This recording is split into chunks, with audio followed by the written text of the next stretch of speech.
January 14, 2026, Russia's deputy foreign minister says Britain is now a legitimate military target because UK support for Ukraine constitutes direct participation in hostilities that could trigger the most tragic consequences. Translation: World War III threat. 24 hours later, Britain announces expanded Storm Shadow deliveries, additional Challenger tanks, and acceleration of training that's already put 50,000 Ukrainian soldiers through British Army courses. That's not diplomatic de-escalation. That's Britain looking at Russia's WW3 threat and saying, yeah, do something about it. Here's what should terrify Moscow. This is the 14th time since 2022 that Russia's threatened Britain with military retaliation. Nuclear strikes, cyberattacks. Tragic consequences. 14 separate threats. Britain's response every time: send more weapons. Because Britain knows something Russia desperately doesn't want exposed. Russian threats are completely empty, and I can prove it. Let's break down the pattern, why Russia can't follow through, and why calling Putin's bluff is working. Watch this pattern because it repeats like clockwork. March 2022. Russia threatens military technical response if Britain continues arming Ukraine. Britain sends Starstreak missiles. Russia's retaliation? Nothing. April 2022. Russian state TV shows nuclear strike simulations wiping out Britain with radioactive tsunamis. Britain sends NLAW anti-tank weapons. Russia's response? More threats, zero action. July 2022. Russia warns striking Crimea triggers immediate consequences, including hits on UK territory. Britain provides intelligence that helps Ukraine destroy Russian ammunition depots in Crimea. Russia's retaliation? Complained at the UN, January 2023. Russia says Challenger tanks cross a red line. Britain sends 14 tanks anyway. Get other countries to follow. Russia's response? The tanks arrive, fight Russians, nothing happens to Britain. May 2023, Russia threatens serious consequences over Storm Shadow missiles. Britain delivers them. Ukraine hits Russian command posts immediately. Russia's actual response to Britain? Nothing. September 2023, Storm Shadow destroys Black Sea Fleet headquarters in Sevastopol. Russia says Britain crossed into direct conflict and faces appropriate measures. Britain sends more Storm Shadows, still waiting on those appropriate measures. I could go through November 2023, February 2024, June 2024. Same pattern every time. Russia threatens consequences. Britain escalates anyway. Russia does absolutely nothing except make new threats. Now it's January 2026. Same threats. Legitimate military target. Tragic consequences. The exact language they've used for 2 years while never once retaliating. Britain's response? Identical to every previous time. More weapons. But here's where it gets interesting. Russia knows these threats aren't working. They can see Britain's not backing down. So why keep making threats they won't follow through on? Let me show you exactly why Russia's threats are physically impossible to execute. Any attack on British territory triggers NATO Article 5, automatic collective defense. All 32 members respond. Russia's not fighting Ukraine anymore. They're fighting the United States, France, Germany, Poland, Britain, everyone simultaneously. The Russian military is struggling against Ukraine alone. Now imagine American air power, German armor, Polish ground forces, French naval assets, all coordinated by NATO command. Russia can't win that conventionally, can't even survive it, which means Russia's only option is nuclear escalation, and that's where the bluff becomes obvious. Russian nuclear doctrine, official policy, says nukes are for existential threats to the Russian state. British military aid to Ukraine doesn't threaten Russia's existence. It threatens Putin's imperial ambitions in Ukraine. Not the same thing.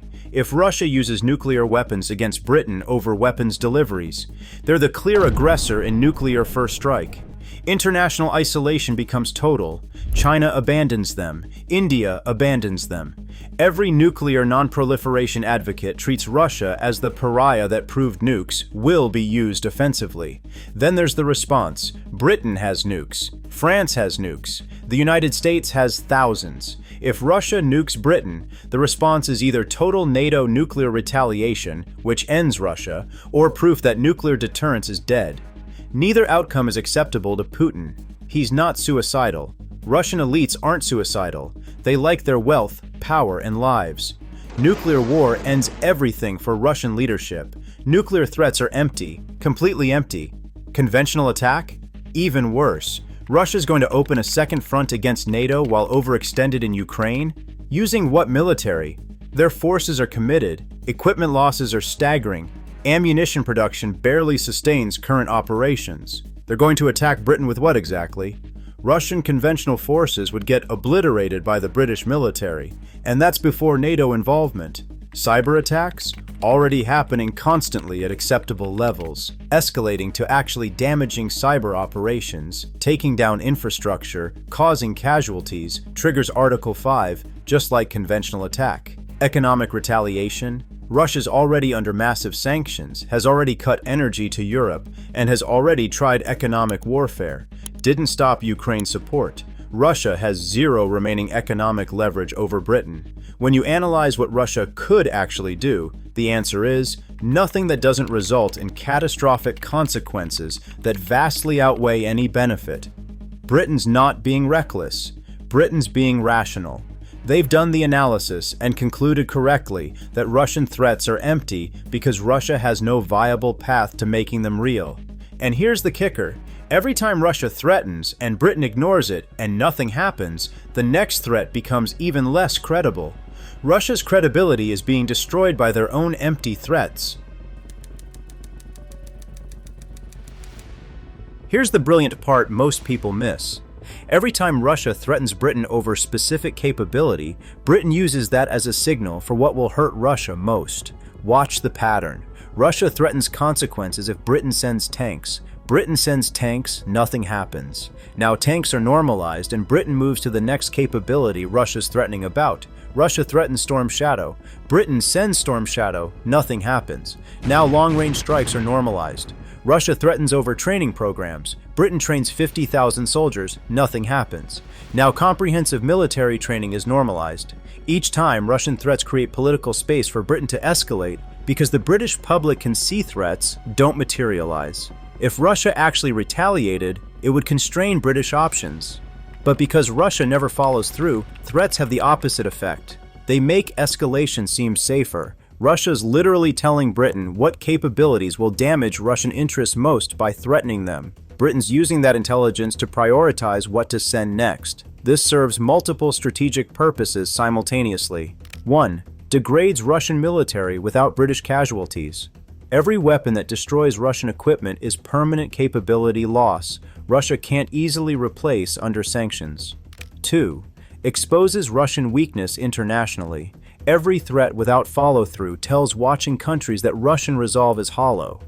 If Russia won't even retaliate against medium-sized Britain, what does that say about Russian willingness to confront the United States? 3. Normalizes Western support for countries resisting Russia. Ukraine's not the last country facing Russian pressure. Georgia, Moldova, Central Asia, they're watching. They're learning that Western support comes with Russian threats, but not Russian action. That makes Western partnerships more valuable. 4. Rebuilds British influence in Europe despite Brexit. Britain can't lead Europe economically after leaving the EU, but Britain can lead on security by being most committed to countering Russia. That positions Britain as an indispensable partner. 5. Validates British military capabilities in combat. Storm Shadow destroying Russian targets is advertising for the British defense industry. Countries want British weapons because Ukraine proves they work. That's an economic benefit flowing from willingness to ignore Russian threats. And there's a personal element. Russia poisoned people on British soil. Salisbury poisonings. This is payback. Supporting Ukraine degrades Russian capability and makes Russia pay for previous actions against Britain. So Britain's not just calling bluffs. Britain's using Russian threats as strategic intelligence about what to provide next, building political space for escalation every time Russia fails to act. It's strategic judo, using Russian threats against them. Every empty threat damages Russian credibility in multiple dimensions simultaneously. Start with the Russian domestic audience. Putin's regime depends on projecting strength. Russia is a resurgent great power, country that commands Western respect and fear. Russian state media tells the population Russia is strong. Western countries fear Russian retaliation. Then Britain, an island nation, openly ignores threats and expands Ukraine support. Russia does nothing. The Russian public can see this. They know Britain's arming Ukraine. They hear government threatening consequences. They observe no consequences materialize. That creates dangerous cognitive dissonance. Either the government is weak and threats mean nothing, or the government is choosing not to act for reasons the public doesn't understand. Either way, it damages the regime's strength narrative.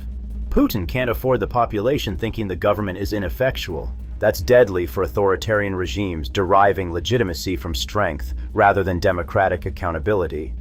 Now look at Russia's relationships with non-hostile countries. China, India, Middle East, Central Asia, they're watching. China's Taiwan calculus is affected. If Russia won't retaliate against Britain for arming Ukraine, what does that suggest about Russian support if China faces Western pressure over Taiwan? It suggests Russian support is rhetorical, not substantive, makes Russia less valuable as a partner. India's watching Russia make threats it doesn't follow through on. India's already frustrated by Russian inability to deliver weapons on schedule due to Ukraine. Now they're questioning Russian resolve. That affects decisions about relying on Russia for security. Middle Eastern countries bought Russian weapons. They're watching Russian military performance in Ukraine and Russian threats proving empty. Questions about whether Russian weapons actually work are damaging arms sales. Central Asian states historically in Russia's sphere are reconsidering. If Russia threatens Britain and accomplishes nothing, if Western support keeps Ukraine fighting despite Russian military superiority, maybe aligning with Russia provides less security than assumed. Every empty threat makes Russia look weaker to potential partners and adversaries. And weakness is contagious in geopolitics. Countries start testing you more, making demands, pushing boundaries, assuming you won't follow through. But here's the most dangerous part for Putin. Russian military and security leadership are watching too. They sit in meetings where Putin orders them to threaten Britain, knowing threats won't be followed through, knowing it damages credibility. At some point, people controlling the Russian system start wondering whether leadership making empty threats repeatedly is competent, whether Putin's strategy is working or digging Russia deeper.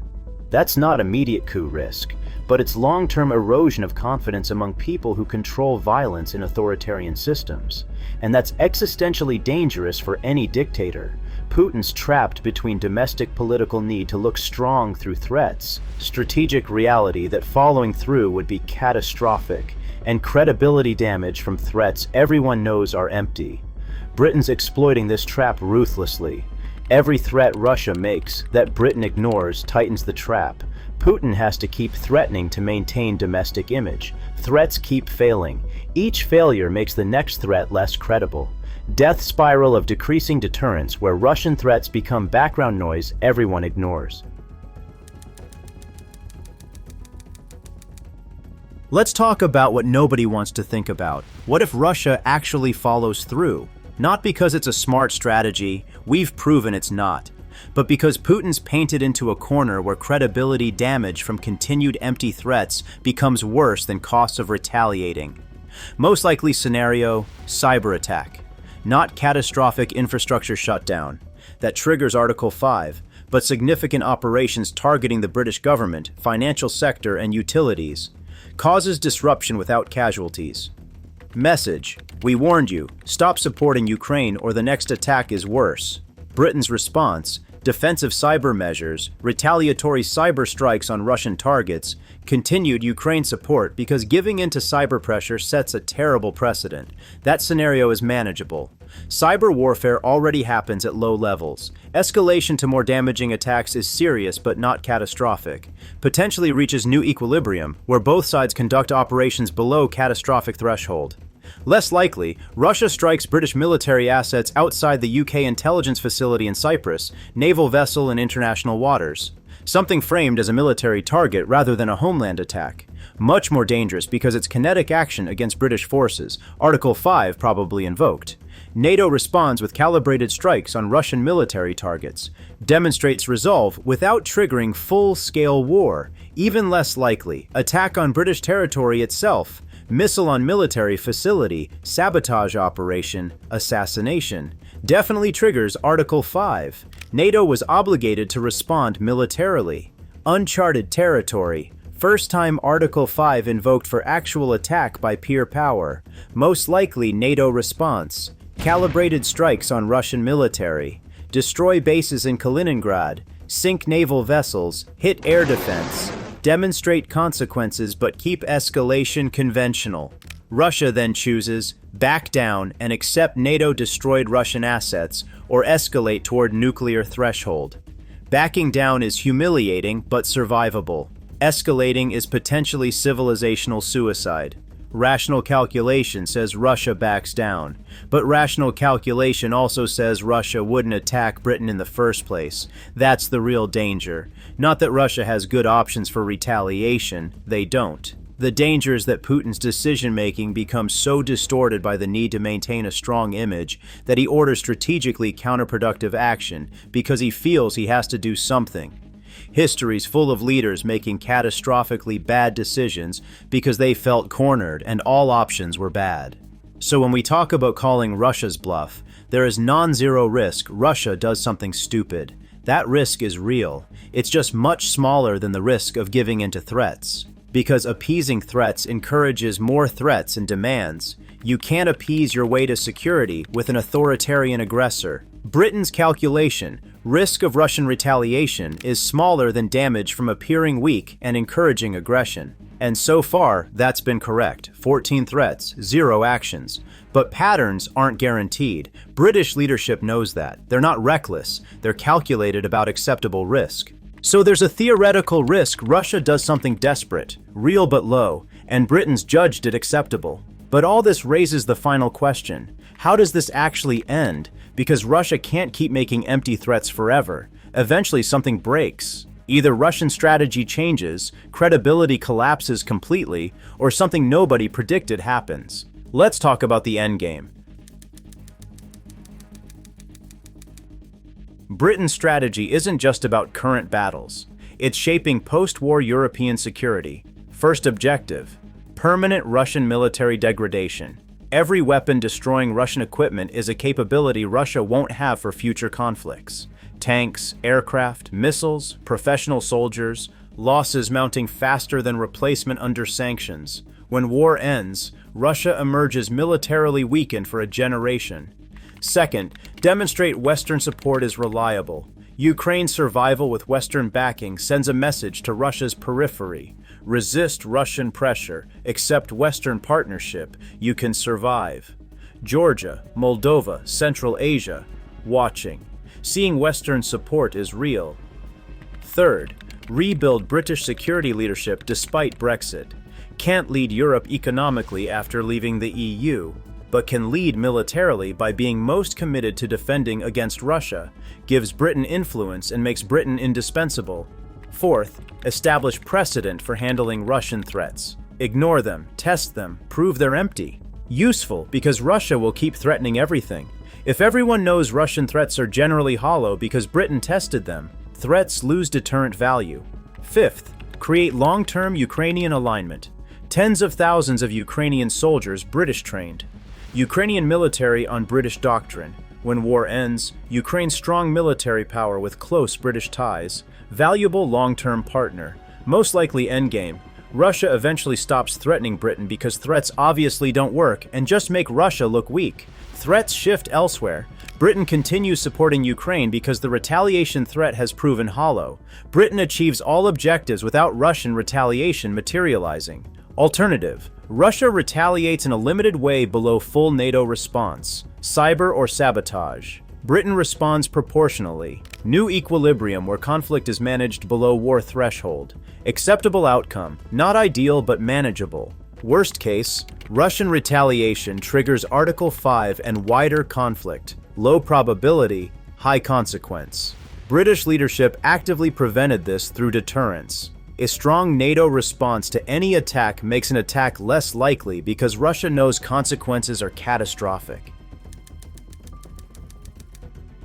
Russia threatened Britain with World War III 14 times since 2022. Nuclear strikes, conventional attacks, cyber warfare, tragic consequences. Britain's response every time: send more weapons, train more soldiers, expand support. Russia's actual retaliation: nothing, zero. Empty threats damaging Russian credibility with every repetition. Britain's not reckless, they're strategically smart. They analyzed what Russia can actually do versus what Russia threatens. Concluded Russian threats are performance for domestic audience and desperate intimidation attempts. The performance only works if you take it seriously. Britain stopped taking it seriously. Russia's trapped in credibility death spiral.